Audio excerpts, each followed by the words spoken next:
Meanwhile, members of the lower house named by the COMELEC of having failed to submit their SOCE have until this coming Monday to comply with the poll body's requirement. Otherwise, Speaker Sonny Belmonte says he will be compelled to ask them to vacate their posts. Freddie Abando reports.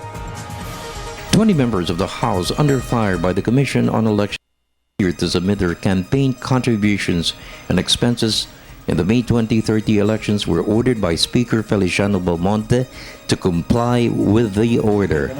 Also included in the poll body's directive are 400 local officials. A telephone brigade was tapped to make the call to these members by the Speaker. One of them is former President, now Congresswoman Gloria Macapagal Arroyo.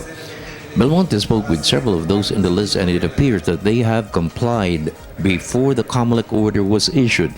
The reports were signed by staff members of the congressmen named in the letter.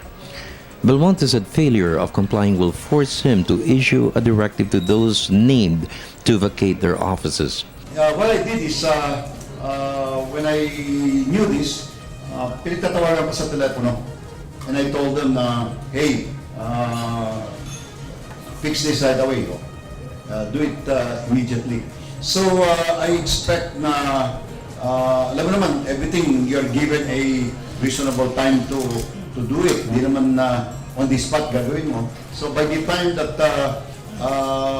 Monday, for instance, when we have a session, I am 100% sure that by that time all 20 of them have fully complied with it.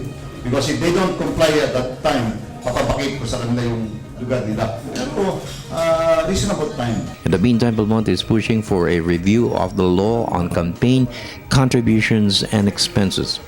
Presidential candidates are allowed 10 pesos per voter. Candidates for the Senate, House, and local officials can spend only 3 pesos per voter.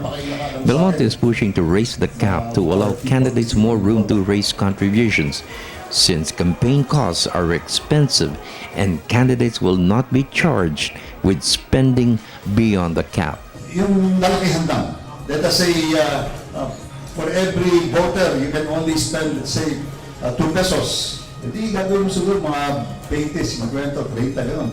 Something more, I don't know the exact figures, but that's what I mean.